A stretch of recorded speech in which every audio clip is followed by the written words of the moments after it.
In early 20th century Portland, gambling dens, brothels, and unlicensed bars operated virtually uninhibited by police, as long as vice racketeers paid scheduled kickbacks to key city law enforcement officials.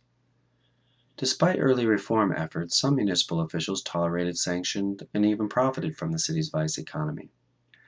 By the 1950s, word of Portland's reputation as a wide-open city whose local officials entertained payoffs had traveled north to Seattle, where racketeers had been exploiting that city's criminal operations. By 1954, local and Seattle racketeers, with support from the Multnomah County District Attorney, were operating profitably in Portland.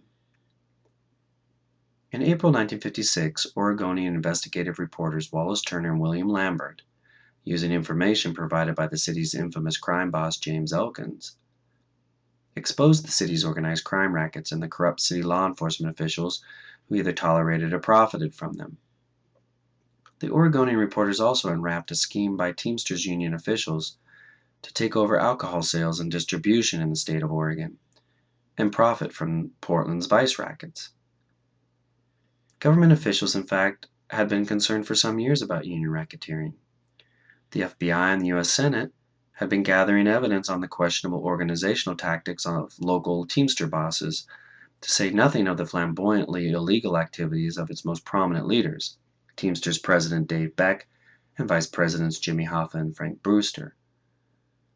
By 1957, the U.S. Senate Select Committee on Improper Activities in the Labor or Management Field, better known as the McClellan Committee, discovered that Portland experienced the same incidents of labor racketeering, organized crime, and political corruption as the larger cities of New York, Seattle, Chicago, Los Angeles, and Detroit. The Senate committee concluded that Portland not only had a local crime problem, but also a situation that had serious national ramifications. Now, no case of urban corruption seems extreme or extraordinary these days, no matter how outrageous.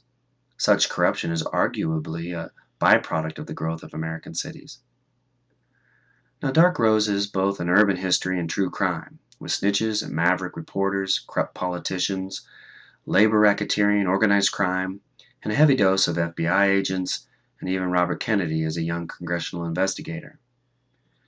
The magnitude of the Portland Vice scandal and its effect on national investigations proves that the city is worthy of greater study, if only to enlarge our understanding of Portland's development.